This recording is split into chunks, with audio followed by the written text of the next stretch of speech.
Roger and Harry, Part 7. The Expedition, Chapter 1. The Dream. Roger counted the bills for the third time. $12,400. Split 2 ways, that was $6,200 each. More money than he'd ever saved in his life. Harry sat on the edge of his bed in the boarding house room they shared, staring at his own stack. "We could buy a car." "We could," Roger said. "Or put a down payment on something, an apartment maybe. We could do that too." They sat in silence. Outside, the northern wind rattled the window. It was March, still cold, but the worst of winter had passed. They'd been working the security job for 8 months now. 8 months of midnight to dawn shifts watching empty warehouses. 8 months of stealing copper wire on their lunch breaks, selling it to Vincent's contact for cash. 8 months of doing the occasional odd job for Vincent, picking up envelopes, delivering packages, standing around looking intimidating while Vincent conducted business. It was the most stable either of them had been since before prison. "I want to see the ocean," Harry said finally. Roger looked up. "What? The ocean? The real one, not Lake Superior. I want to see the Atlantic." Roger folded his money and put it in an envelope. "That's a long way." "We could walk it." "Walk to the ocean?" "Why not? We got time. We got money. Vincent said we could take a month off if we wanted. The security company doesn't give a shit as long as we give them 2 weeks' notice." Roger considered this. They'd been talking about taking a vacation for weeks now, ever since they'd hit the $10,000 mark in savings. But neither of them had ever taken a real vacation before. They didn't know what that looked like. A hotel somewhere? A resort? That didn't feel right. That felt like something other people did. "How far is it?" Roger asked. "To the coast? I don't know. 1,000 miles maybe? 1,500? "That's a long walk." "We got time." Roger thought about it. A month on the road. Just walking. No Vincent, no security shifts, no copper wire, no prison guards, no Serge. Just the road and whatever was on it. "All right," he said. "Let's do it." They bought backpacks at an army surplus store. Sleeping bags, a tent, a camping stove, water bottles, a first aid kit. Harry insisted on buying a compass even though Roger pointed out they could just follow the roads. Chapter 2. Preparation. "What if we get lost?" Harry said. "We're not going into the wilderness, we're walking down the coast." "Still, better to have it." They bought dried food, energy bars, instant coffee. Roger bought a knife. Harry bought a flashlight. They stood in the store surrounded by their purchases, trying to figure out how it would all fit in the backpacks. "This is too much shit," Roger said. "We need all of it." "We don't need half of this." They argued about it for 20 minutes before the store clerk, an older man with a gray beard, came over and showed them how to pack everything properly. He asked where they were going. "East Coast," Harry said. "Walking." The clerk nodded like this was a perfectly normal thing to do. "You boys ever done any long-distance hiking before?" "No," Roger said. "Well, you're going to want better boots than those." They ended up spending another $200 each on proper hiking boots. The clerk broke them in for them, showed them how to lace them properly, gave them advice about blisters and foot care that Roger immediately forgot. They left on a Tuesday morning in late March. The temperature was 38 degrees. There was still snow on the ground in patches. They walked out of town heading south, their new backpacks heavy on their shoulders, their new boots stiff and uncomfortable. By noon, Roger's feet hurt. By evening, they both had blisters. They made it 23 miles the first day before they had to stop. They set up the tent in a rest area off the highway, cooked instant noodles on their camping stove, and sat in silence eating and watching the sun go down. "This was a good idea," Harry said. Roger's feet throbbed. His shoulders ached. His lower back felt like someone had been hitting it with a hammer. "Yeah," he said. "Great idea." The first week was brutal. Their bodies weren't used to walking all day. They'd been in decent shape from the physical labor of their various jobs, but walking 15 to 20 miles a day with 40-pound packs was different. Everything hurt. Their feet, their legs, their backs, their shoulders. They developed blisters on top of blisters. Harry's right knee started clicking on the fourth day. Roger's left hip felt like it was grinding bone on bone. Chapter 3. The First Stretch. But they kept walking. They followed Highway 61 south along the lake, then cut east when they hit Duluth. They walked through small towns and smaller villages. They camped in rest areas, in parks, once in the parking lot of an abandoned gas station. They ate gas station food and instant meals. They drank water from public fountains and bathroom sinks. People stared at them.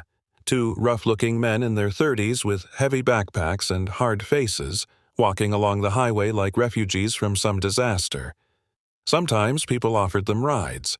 They always declined. That was the point. To walk it. To earn it. By the second week, their bodies started to adapt. The blisters hardened into calluses. The pain became background noise. They fell into a rhythm. Wake up at dawn, pack up the tent, walk until noon, rest for an hour, walk until evening, set up camp, eat, sleep, repeat. They didn't talk much.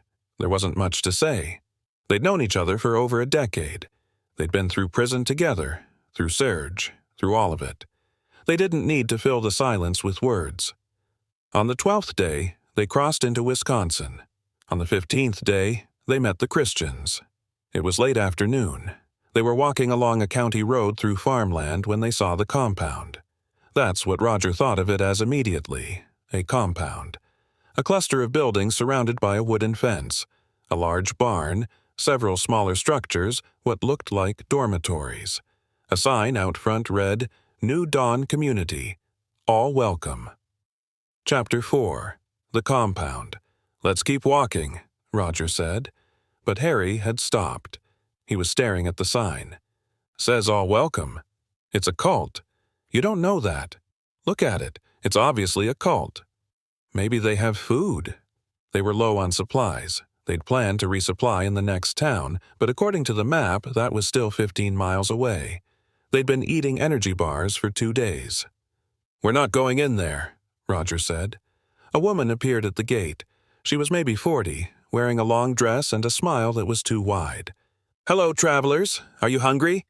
Harry looked at Roger. Roger shook his head slightly. We're fine, Roger called out. Just passing through. We have dinner cooking, the woman said. Fresh bread, vegetable stew. You're welcome to join us, no charge. We believe in hospitality. Roger's stomach growled. He hadn't had a real meal in days. Just dinner, Harry said quietly. Then we leave. This is a bad idea. When have we ever had good ideas? The woman was still smiling at them. Behind her, Roger could see other people moving around the compound. They all wore similar clothes, simple, plain, like they'd stepped out of a different century. All right, Roger said. Just dinner. The woman's name was Sister Margaret. She led them through the gate into the compound. Up close, it looked less threatening and more ramshackle.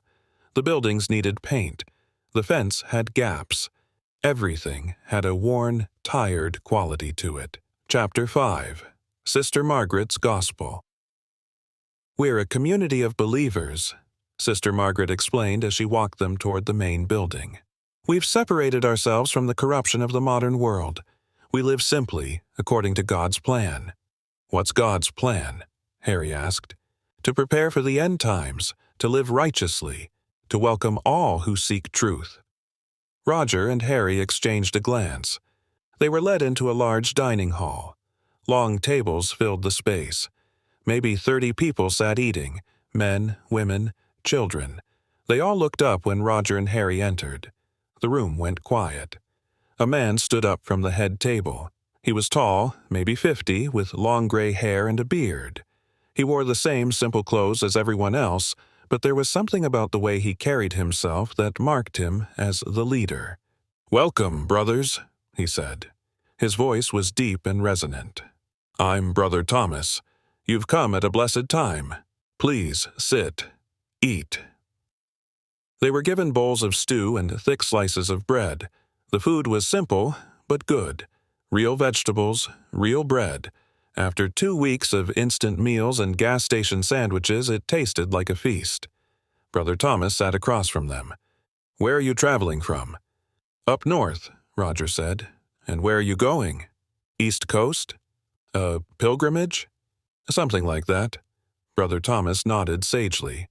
"All journeys are pilgrimages, whether we know it or not. We're all seeking something. Truth, meaning, God." Roger focused on his stew. He could feel the man's eyes on him.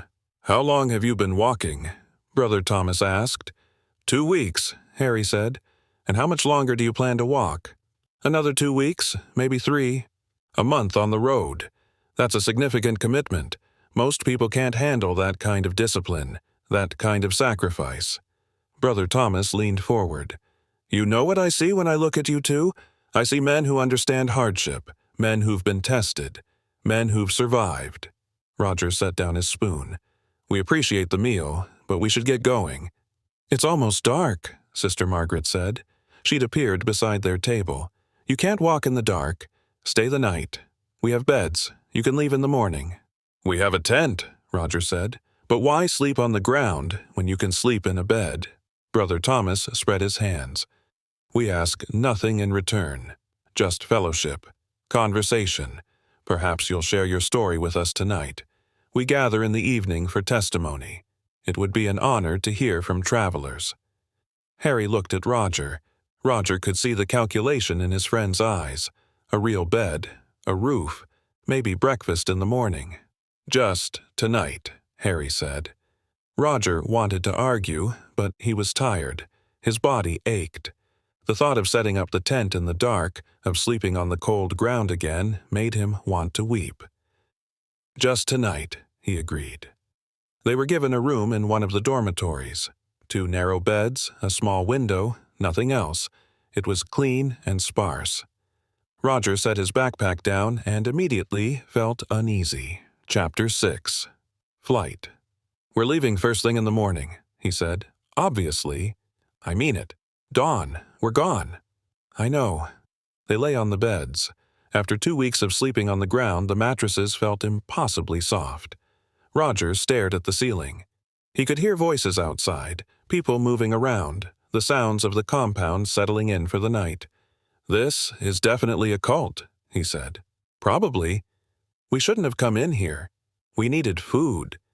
We could have made it to the next town. Maybe." They lay in silence. Roger felt sleep pulling at him, but he fought it. He didn't want to let his guard down here. A bell rang somewhere in the compound. "That's the call for evening testimony," Harry said. "Think we have to go?" "No." But 5 minutes later, Sister Margaret knocked on their door. "Brothers, we're gathering now. Brother Thomas is hoping you'll join us." Roger sat up. "We're tired. Long day of walking. It won't be long, just an hour, and Brother Thomas specifically asked for you." There was something in her voice. Not quite a threat, but not quite a request either. Roger looked at Harry. Harry shrugged. They followed Sister Margaret to the main hall. Everyone from dinner was there, sitting in rows of chairs facing a small stage. Brother Thomas stood on the stage waiting. "Ah, our travelers," he said when he saw them. "Please, sit up front." They were led to seats in the first row. Roger felt trapped. The doors were at the back of the hall. Everyone was between them and the exit. Brother Thomas began to speak. It started as a sermon, something about the corruption of the outside world, the importance of community, the coming end times. Roger had heard versions of this before. Prison had been full of guys who'd found religion, who'd tried to convert him. He'd learned to tune it out. But then Brother Thomas shifted his focus. "We have guests tonight," he said. 2 men who've been walking for weeks. 2 men who've left behind the comforts of modern life to journey on foot across this great land. Why? What are they seeking? What are they running from? Roger felt everyone's eyes on him.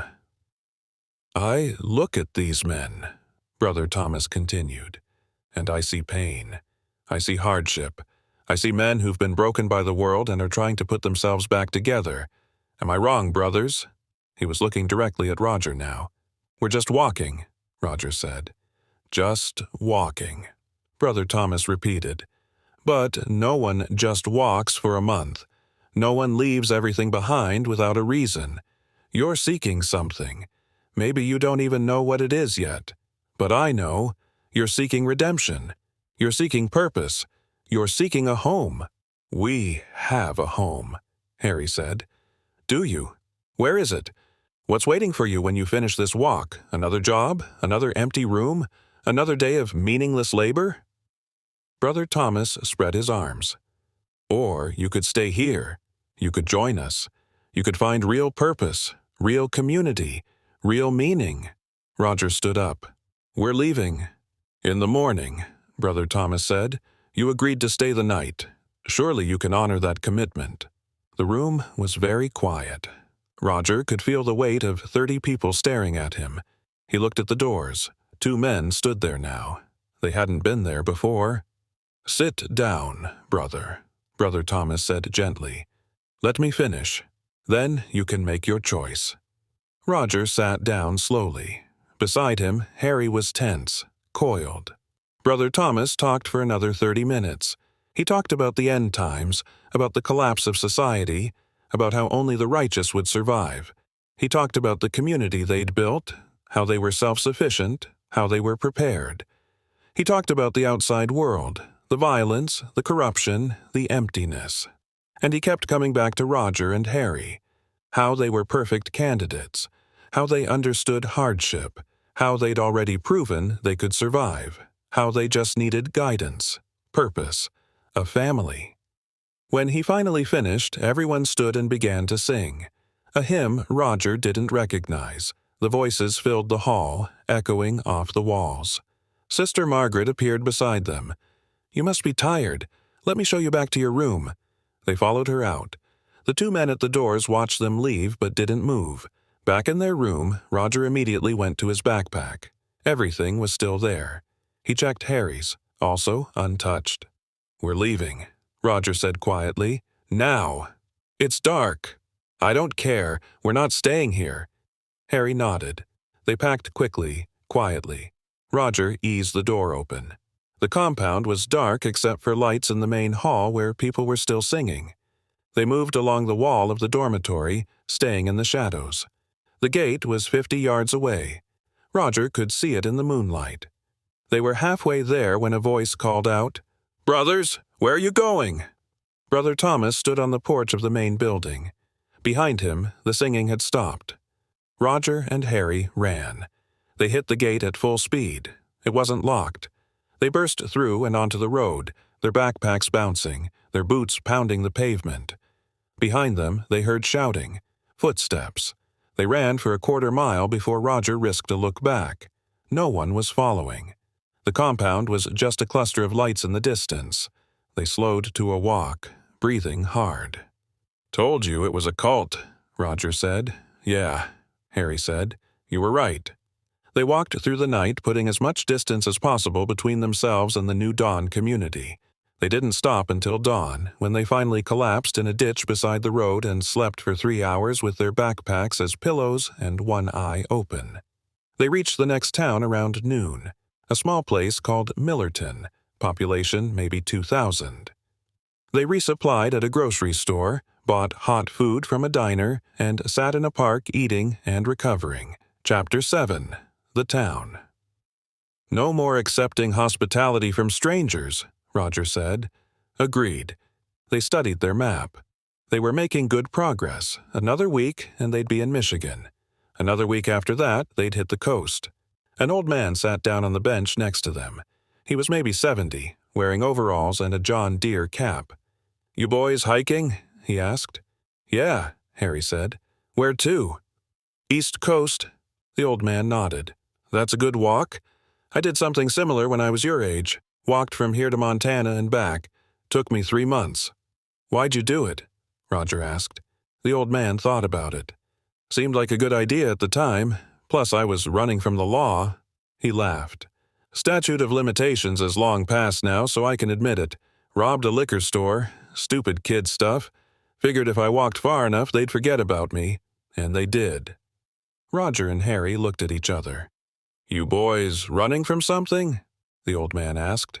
No, Roger said. Just walking. Sure you are. The old man stood up. Well, good luck to you. And a word of advice. Stay out of Grayson County. That's about 60 miles east of here. Nothing but meth labs and crazy people. You want to go around it, not through it." "Thanks," Harry said. The old man walked away. "We're going through Grayson County, aren't we?" Roger said. "Probably." They reached Grayson County 4 days later. It didn't look any different from the other rural areas they'd walked through. Farmland, forests, small towns, but there was something in the air. A tension, a sense that they were being watched. Chapter 8. The Score. They passed a house with all the windows covered in aluminum foil. Another house with a yard full of broken appliances and car parts. A trailer with a Confederate flag and a "No Trespassing" sign featuring a picture of a gun. "Maybe we should have gone around," Harry said. "Too late now." They walked through the afternoon. The sun was setting when they started looking for a place to camp, and they'd learned to avoid obvious spots, rest areas, parks, anywhere people might bother them, and they looked for hidden places, clearings in the woods, abandoned buildings. They found an old barn about 100 yards off the road. It was falling apart, half the roof missing, but it would provide some shelter. They set up their tent inside, cooked dinner on their camp stove, and settled in for the night. Roger was almost asleep when he heard the voices. He sat up. Harry was already awake, listening. The voices were coming from outside the barn. Multiple people. Flashlights swept through the gaps in the walls.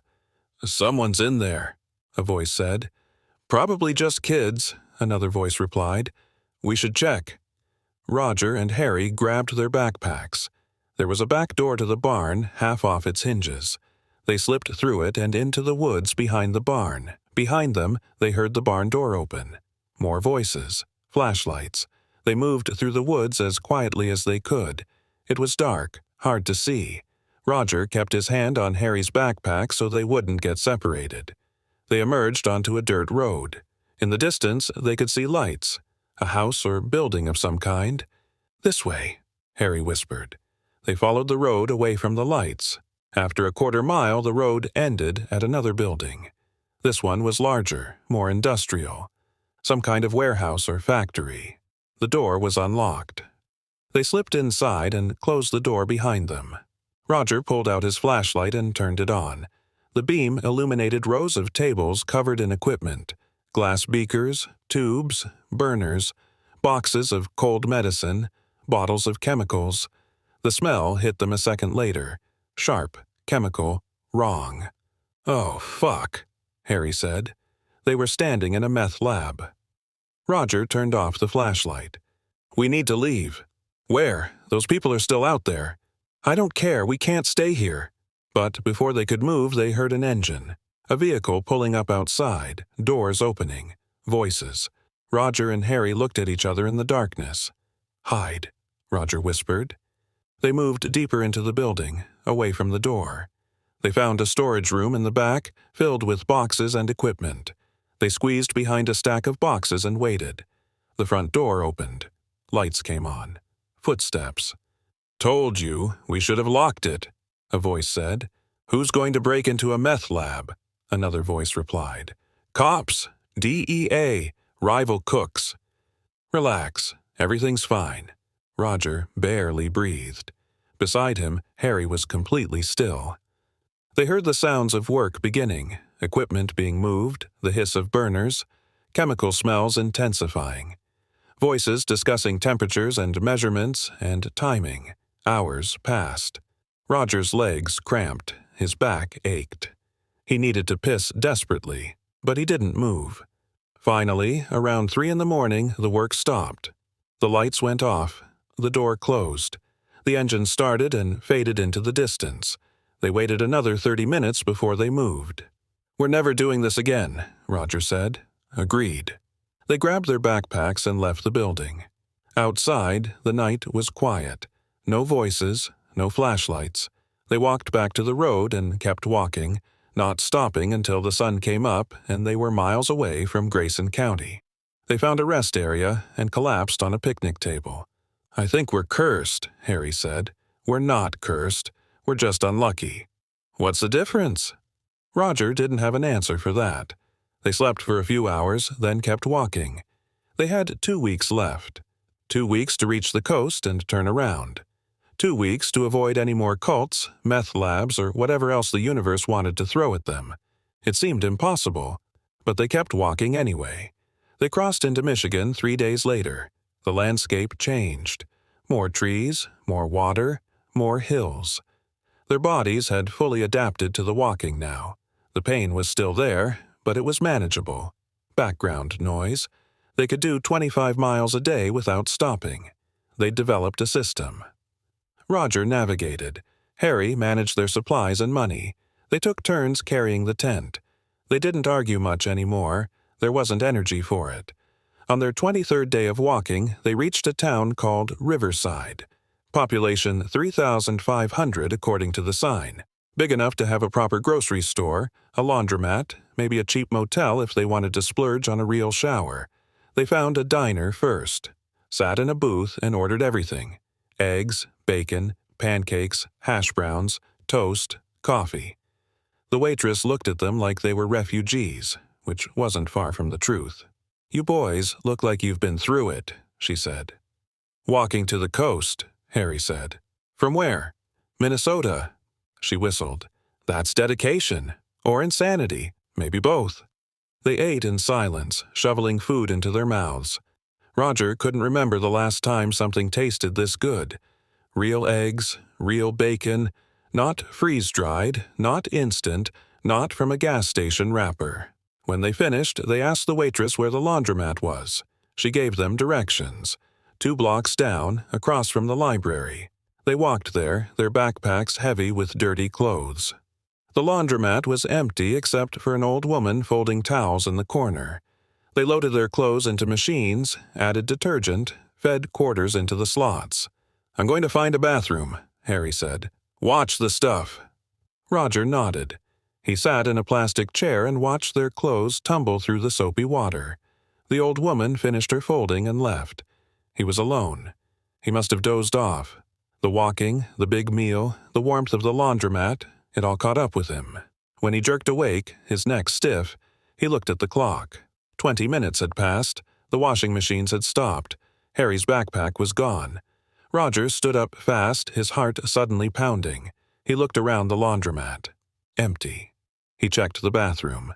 Empty. He went outside and looked up and down the street. No Harry, no backpack. He went back inside. His own backpack was still there, leaning against his chair. But Harry's was definitely gone. And Harry had been carrying most of their money, $4,000 in cash, split between his pack and his pockets. Roger felt panic rising in his chest. He forced it down. Think. Harry went to find a bathroom. Maybe he took his pack with him. Maybe he went somewhere else. Maybe... The door opened. A teenage kid walked in, maybe 16, wearing a hoodie and jeans. He looked at Roger, then quickly looked away. Too quickly. "You see anyone come in here?" Roger asked. "No," the kid said. He went to one of the dryers and started unloading clothes. Roger watched him. The kid's hands were shaking slightly. He was moving too fast, too nervous. "You sure?" Roger said. "Yeah, man. I just got here." Roger took a step toward him. "Where's the backpack?" "I don't know what you're talking about." "The backpack that was sitting right there 20 minutes ago. Big hiking pack, green. Where is it?" The kid backed up. "I don't know, man. I didn't take anything." Roger grabbed him by the front of his hoodie and slammed him against the dryer. The kid yelped. "Where is it?" "I sold it," the kid said. "I sold it already." Roger felt something cold settle in his stomach. "To who?" "A guy. He's got a pawn shop 2 streets over. I didn't know it was yours, man. I just saw it sitting there and thought—" Roger let him go. The kid stumbled, caught himself. "Show me," Roger said. The pawn shop was called Lucky's. It had bars on the windows and a neon sign that flickered. The kid led Roger there, walking fast, looking over his shoulder every few seconds like he expected Roger to hit him. Chapter 9. Lucky's inside. The shop was cramped and cluttered. Glass cases full of jewelry, watches, knives. Shelves lined with electronics, tools, musical instruments. A man sat behind the counter, 50-something, overweight, wearing a stained T-shirt. "Where's the backpack?" Roger said. The man looked up. "What backpack?" Roger pointed at the kid. "He sold you a green hiking backpack about 15 minutes ago. I want it back." "I buy a lot of stuff. Can't remember every transaction." "It's my backpack. It was stolen." The man shrugged. "Not my problem. I paid for it fair and square. You want it back, you can buy it." "How much?" $200. Roger felt his jaw clench. "You paid him maybe $20 for it." "Business is business." Roger looked around the shop. He saw the backpack behind the counter, leaning against the wall. He could see Harry's sleeping bag strapped to the bottom. "I don't have $200, Roger said. "I have maybe $40 on me." "Then you don't get the backpack." Roger stared at the man. He thought about jumping the counter, taking the pack, but there were cameras in the corners, and the man probably had a gun under the counter, and Roger was on parole. Getting arrested for robbery would send him back to prison. "There's $4,000 in that pack," Roger said quietly. The man's eyes widened slightly. Then he smiled. "Well then, sounds like you should have been watching it better." Roger turned and walked out before he did something stupid. Outside, the kid was gone. Roger stood on the sidewalk, breathing hard, trying to think. $4,000. Gone. Just like that. Because he fell asleep. Because some punk kid saw an opportunity. Because the universe couldn't let them have one good thing. He walked back to the laundromat. Harry was there, standing next to the washing machines, looking confused. "Where'd you go?" Harry asked. "And where's my pack?" Roger told him. Harry's face went through several expressions: confusion, disbelief, anger, resignation. He sat down heavily in one of the plastic chairs. $4,000, he said. "I know." "That was most of our money." "I know." They sat in silence. The washing machines hummed. Outside, traffic passed. Normal people doing normal things, not losing their life savings in a laundromat. "We could go back," Harry said. "Take it from him." "Cameras, probably a gun. We'd end up in prison." "So we just let him keep it? Unless you've got $200 I don't know about." Harry checked his pockets. He pulled out a wad of bills and counted. 160. Roger checked his own pockets. 43. 203, Harry said. "We could get it back." They looked at each other. "We need that money," Harry said. Roger nodded. They grabbed their remaining backpack and walked back to Lucky's. The man behind the counter smiled when they walked in. "Changed your mind?" Chapter 10. Stolen back. 200, Roger said. He put the money on the counter. The man counted it slowly. "This is 203. So, we overpaid. I said 200. Price just went up. 250 now." Roger felt Harry tense beside him. "You said 200. That was 10 minutes ago. Prices change." The man leaned back in his chair. "Supply and demand. You want it, it costs 250. You don't want it, there's the door." Roger looked at the backpack behind the counter. So close. Everything they needed right there. Their money, their supplies, Harry's sleeping bag, and clothes. "We don't have 250, Roger said. "Then I guess you're shit out of luck." Harry moved before Roger could stop him. He vaulted over the counter, grabbed the backpack, and ran for the door. The man yelled. Roger heard a drawer open. He turned and saw the man pulling out a gun. Roger grabbed a guitar from a nearby shelf and swung it. The guitar hit the man's arm. The gun went off, deafeningly loud in the small space. The bullet hit the ceiling. Plaster rained down. Roger dropped the guitar and ran. He burst through the door and onto the street. Harry was already 50 yards ahead, running with the backpack. Roger sprinted after him. Behind them, the man was yelling. Roger didn't look back. They ran for 3 blocks, turned down an alley, kept running. They ran until their lungs burned and their legs felt like rubber. They finally stopped in a park, collapsing on the grass behind some bushes. They lay there gasping, staring at the sky. "Did he shoot at us?" Harry asked. "Yeah." "Did he hit anything?" "The ceiling." They started laughing. They couldn't help it. The absurdity of it all, walking for 3 weeks, hiding in a meth lab, getting robbed in a laundromat, Getting shot at in a pawn shop? It was too much. The laughter came out harsh and slightly hysterical. When they finally stopped, Harry unzipped the backpack and looked inside.